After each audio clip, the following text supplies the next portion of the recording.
BNP প্রধান উপদেষ্টাকে বিতর্কিত করতে চায় না, যে কারণেই হোক না কেন। তো এই অভিযোগ পাল্টা অভিযোগের মধ্যে কয়েকদিন থেকে বেশ একটা গুমোট পরিবেশ। অনেকে বলেন যে নির্বাচন হবে কি হবে না।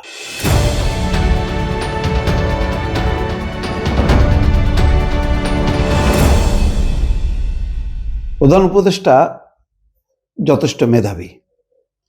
তিনি একটা উপলক্ষে সব দলের নেতাদেরকে নিয়ে একটা জায়গায় গেছেন। সেই জায়গাটা হচ্ছে জুলাই স্মৃতি জাদুঘর পরিদর্শন।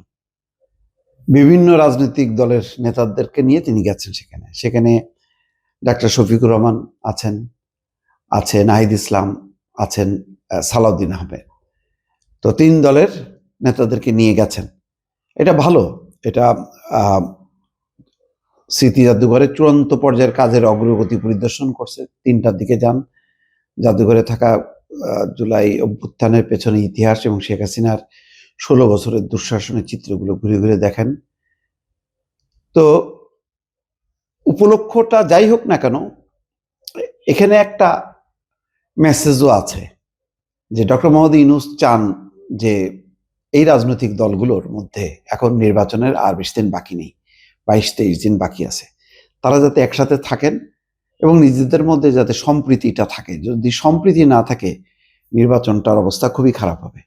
তো সেই কারণে হয়তো একটা উপলক্ষে নিয়ে গেছেন।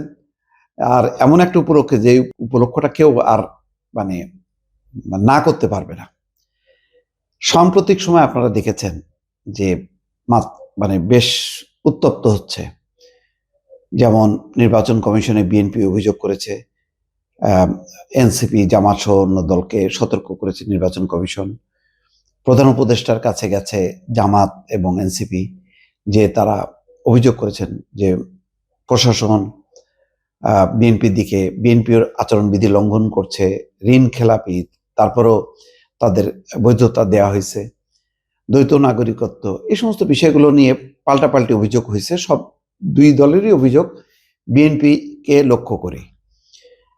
তো স্বাভাবিকভাবেই এখানে ক্ষুব্ধ হওয়ার কথা বিএনপির।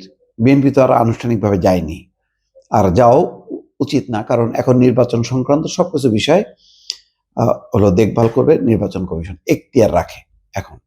বরং বিএনপি যদি এখন এই প্রসঙ্গটা তোলে, ডক্টর মোহাম্মদ ইউনূসের জন্য বিব্রতকর হবে যে আপনি কিভাবে অ্যালাউ করেন। আপনি তো বলতে পারতেন যে নির্বাচন বিষয়ক যদি কোনো বিষয় থাকে তাহলে তোমরা নির্বাচন কমিশনে যাও। তো যাই হোক, বিএনপি প্রধান উপদেষ্টাকে বিতর্কিত করতে চায় না, যে কারণেই হোক না কেন। তো এই অভিযোগ পাল্টা অভিযোগের মধ্যে কয়েকদিন থেকে বেশ একটা গুমোট পরিবেশ। অনেকে বলেন যে নির্বাচন হবে কি হবে না। তো ডক্টর মোহাম্মদ ইউনূস সহ যখন নাকি ৩ দলের নেতা, অন্যান্য নেতারা যখন এক জায়গায় কেউ দেখবেন, তখন আশ্বস্ত হবে যে না, নির্বাচন হবে। দেখেন ২০-২২ দিন বাকি। আজকে একটা অনুষ্ঠানে গেছি, সেখানেও জিজ্ঞাসা, ভাই নির্বাচন হবে তো? তো এই অনিশ্চয়তাটা কেন? অনিশ্চয়তাটা হচ্ছে ধারণা করা হয় যে হঠাৎ শেষ মুহূর্তে এমন কিছু ঘটনা ঘটবে। আর এই রাজনৈতিক দলগুলো জামাত, বিএনপি, এনসিপি, তারা কি আছেন কিনা, এক আছে কিনা, এইটা একটা বড় প্রশ্ন আছে।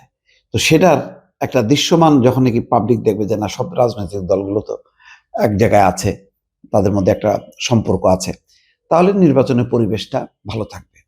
হয়তো এই উপলক্ষেই ডক্টর মোহাম্মদ ইউনূস খুব বলবো যে বুদ্ধিমানের মতন একটা কাজ করেছেন, সবাইকে নিয়ে চলো যাই জুলাই স্মৃতি জাদুঘর দেখে আসি। তো সবাই এটাকে তার অস্বীকার করতে পারে না, সবাই দৌড়ে গেছে। ভালো, এই ধরনের কৌশল থাকা ভালো। দর্শক ভালো থাকবেন, আল্লাহ হাফেজ।